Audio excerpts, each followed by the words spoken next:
So ngayon ay nagbabalik na naman ako. So ngayon guys is magdodrawing tayo dun sa aking cabinet. So okay, tara! So yun nga guys, binuksan ko nga ang aking cabinet. Kinuha ko nga lang pala dyan ng aking bagong eraser clay. Ito guys is, ano ba yun? Basta! At nilabas ko nga muna pala yung nakapatong na kuromig dyan guys. Para makuha ko doon yung notebook ko. Ayan nga guys, dyan muna. Yung clay ko nga pala doon ay napakaganda. Meron siyang isang salita na nakalimutan ko na basta. At dyan nga pala guys, is kinuha ko ng notebook ko. At yung kuromig nga guys, is binalik ko na nga. At sinarado ko na. At nilagay ko nga muna dyan sa higaan ng mini notebook at yung clay na eraser. At kumuha nga din pala ako dito sa pencil case ko ng lapis guys. Kasi kailangan ko ng lapis pang drawing. At wait nga lang pala guys. Kinuha ko muna yung pencil case ko para maayos ko or masara ko. Kasi gusto ko talaga guys na nakasarang pencil case ko pag nakabukas. Syempre pag hindi ko ginagamit, wait lang guys. Ayan na nga pala guys, sinasara. Pinipilit kong sarado guys kaso nahirapan ako kasi isa lang yung kamay ko kaya pinatong ko na.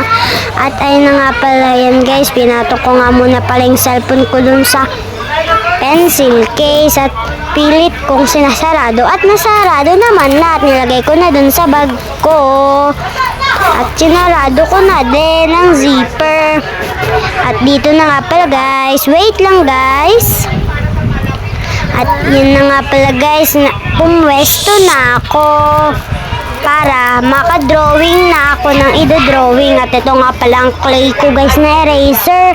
Pinatong ko nga muna pala yung cellphone guys. Ito nga pala ako guys.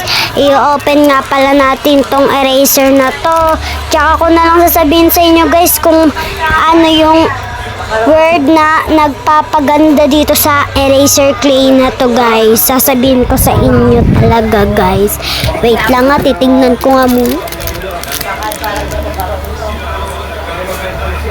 Kneadable art eraser pala to guys, kneadable. Kaya bumili na kayo at mura lang to guys. At binubuksan ko na nga pala dito guys ang aking eraser clay. Maganda nga pala to guys. Kaya bumili na kayo. Pinipilit ko pala kayo bumili guys. Wait lang guys. At ayun na nga guys, nakuha ko na. At inaano ko na nga guys. Yan nga. Pinipindot-pindot ko talaga yan guys. Yan na nga guys, try na nga natin siya. Wait lang guys. At ayan na nga guys, pumwesto na pala ako. Ayan nga pala yung drawing ko guys. Maganda ba guys? Ayan nga pala guys, ang name na inano ko sa kanya guys ay Zia. Ayan nga pala, walang filter guys para makita nyo. Pinangalanan ko nga pala siyang Zia guys kasi bagay na bagay sa kanya. Ito nga hindi ko pa natatapos na drawing guys. Kaya dyan ko muna. At ito pa nga yung isang drawing ko guys. Tingnan nyo naman, di ba?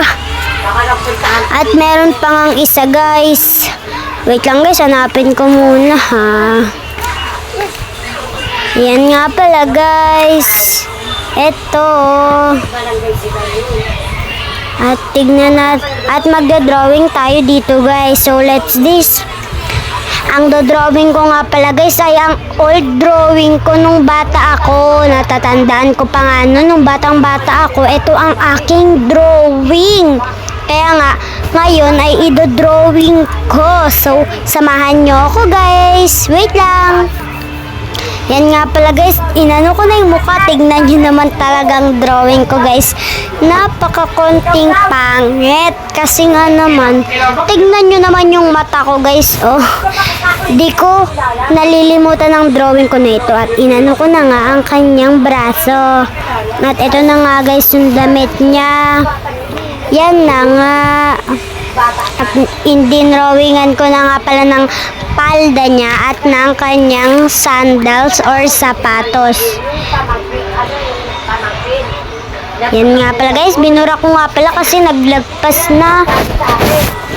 Binura ko nga muna pala dyan guys at pinantay ko na lang ulit. Yan, nagdrawing pa nga ako ng maliit dyan guys kasi medyo malaki.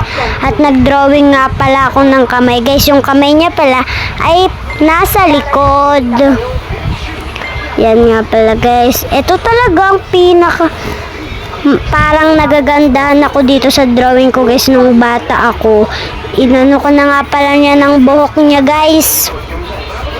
Yan, inano ko muna ng buhok.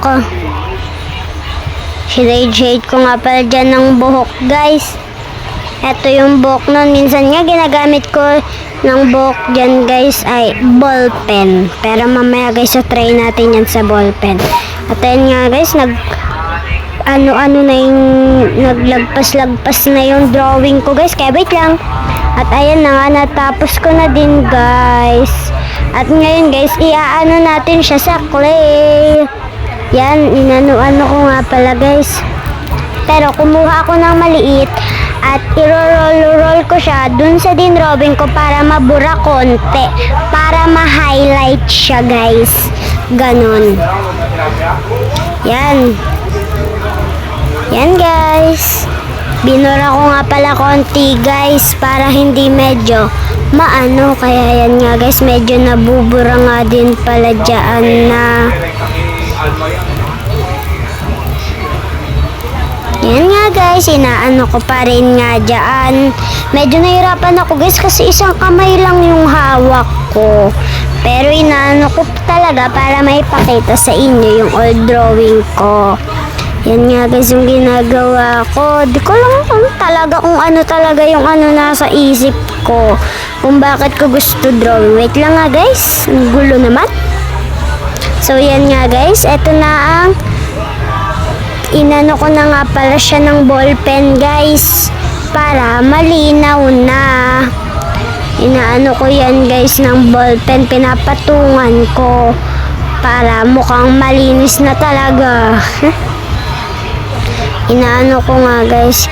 Yung kilay guys, makikita nyo sobrang kapal kasi nga ballpen ang ano natin. Kaya makapal talagang kakalabasan dyan pag kilay na.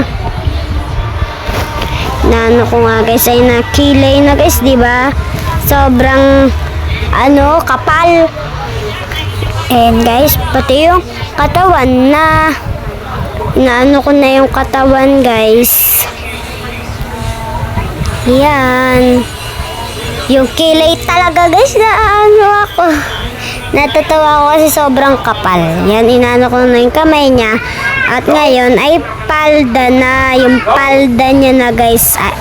Dress ba to or magkahiwalay? Inano ko na nga din yung sapatos ko guys. At yung buhok na. Ang gagawin nga pala natin sa buhok guys, guguhit-guhitan lang natin ng konti. Kasi baka mawalan na ng tinta yung ballpen ko pag nilahat natin na kulay yung buhok. Kaya aanihin lang natin ngayon. And ganyan ko na lang guys. Para okay. Okay na rin naman yan guys eh. Okay na yan. Yan. Inaano ganyan na lang guys. Sa susunod guys ay magbibideo ako at magdodrawing ako ng tao para sa inyo. At yan nga guys, at sinulatan ko na nga din pala to, my old drawing. At syempre guys, lalagyan natin to ng eme kong signature. Yan nga pala yan guys. Yan nga pala guys, eto nga pala yung naisip kong signature kaso ang pangit. Pero okay na rin din to guys, pang samantala. So yun lang guys. Bye bye.